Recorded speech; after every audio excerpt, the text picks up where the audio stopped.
Bismillahirrahmanirrahim. This is Muhammad Najimuddin, University Teachers. আমি আগে এটা নিয়ে অনেক ভিডিও করেছি, বাংলাদেশের শিক্ষা ব্যবস্থা নিয়ে অনেক কথা বলেছি, অনেক ভিডিও করেছি। রিসেন্টলি আমি একটি নিউজ পেলাম, সেটা হলো বাংলাদেশের শীর্ষ পর্যায়ে একজন মন্ত্রী মির্জা ফখরুল ইসলাম আলমগীর, তিনি বলেছেন বাংলাদেশের শিক্ষা ব্যবস্থাকে পরিবর্তন করতে হবে, বাংলাদেশের অনার্স এবং মাস্টার্স গুলোকে সীমিত করতে হবে। আমি এটা নিয়ে আমি অনেকবার এটা কথা বলেছি এবং আমি সম্মানিত মন্ত্রীকে ধন্যবাদ জানাচ্ছি। কেন আমাদের দেশের শিক্ষিতরা কেন বেকার, উনি সেটা উপলব্ধি করতে পারছে। আমিও বারবার বলেছি কেন আমাদের দেশের শিক্ষিতরা বেশি বেকার। বাংলাদেশের শিক্ষিতরা বেকার হওয়ার একমাত্র কারণ হচ্ছে শিক্ষা পদ্ধতি বা শিক্ষা ব্যবস্থা। আমাদের দেশে সবার জন্য অনার্স এবং মাস্টার ডিগ্রি অথবা degree, graduate, under graduate, post graduate উন্মুক্ত করা হয়েছে, যেটা ওয়ার্ল্ডে কোথাও নেই। উন্নত বিশ্বগুলোর মধ্যে সব ছাত্ররা গ্রাজুয়েট এবং পোস্ট গ্রাজুয়েট করে না, তারা উন্নত বিশ্বের সব ছাত্রদের জন্য স্কুল এডুকেশন বিনা বেতনে সবার জন্য উন্মুক্ত করা হয়েছে এবং সবার জন্য অত্যাবশ্যকীয়, সবাই বিনা বেতনে স্কুল এডুকেশন করবে। আবার স্কুল এডুকেশনের মধ্যে তাদের মধ্যে কোন কোন বিষয়গুলো পড়ানো হবে সেটাও নির্দিষ্ট আছে। স্বাস্থ্য জ্ঞান তাদের অবশ্যই কম্পালসারি আছে, তাদের স্কুল এডুকেশনের স্বাস্থ্য জ্ঞান, সব ছাত্ররা স্বাস্থ্য সম্পর্কে ওয়ার্ড আছে এবং তার স্বাস্থ্য জ্ঞান আছে।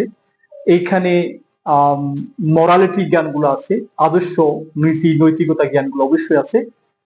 যেই শিক্ষাটা আমাদের জীবনের দরকার সেটা স্কুল এডুকেশন আছে, যেটা আমাদের দেশে এই শিক্ষাটা নেই। আমাদের দেশে 10টা 12টা সাবজেক্ট পড়ানো হয়, যেটা আননেসেসারি, এখানে পরিবর্তন করা দরকার।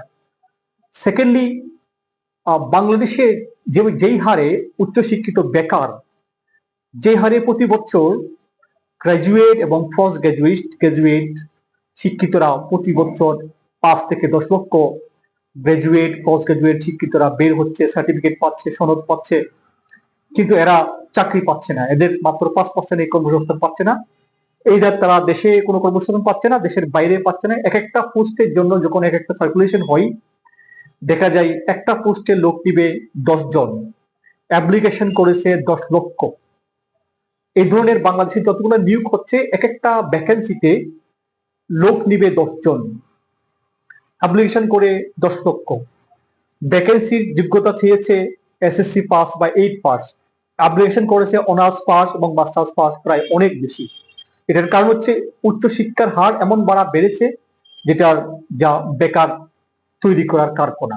সো সরকারের যদি সদিচ্ছা থাকে, সরকার যদি পরিকল্পনা করে দেশ থেকে শিক্ষিত বেকারের হার কমানোর জন্য কিছু প্ল্যান প্রয়োজন। সেটা হলো সবার জন্য কারিগরি কর্মমুখী শিক্ষাকে বাধ্যতামূলক করা, সবগুলো স্কুল কলেজের ক্লাস 6 থেকে ক্লাস 8 থেকে একটি শাখা স্থাপন করা যায়, যেখানে কারিগরি শিক্ষা একটা শাখা স্থাপন করা যায়, যেখান থেকে সে কোনো কারিগরি বিদ্যা অর্জন করবে, যা তার ছাত্র জীবনে সে ইনকাম করতে পারবে এবং ছাত্র জীবনের পরে সে সহজে কর্মসংস্থান দেশে এবং বিদেশে পাবে।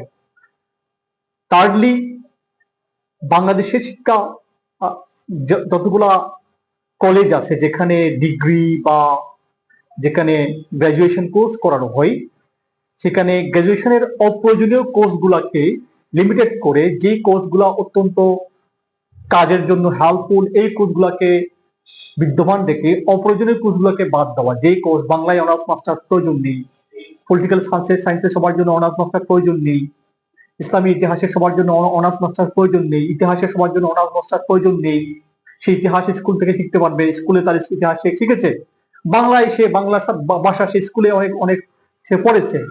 সো আবার তাকে কেন বাংলাতে অনার্স মাস্টার্স করতে হবে, আবার তাকে কেন পলিটিক্যাল সায়েন্সে করতে হবে, আবার তাকে ইতিহাস কেন শিখতে হবে?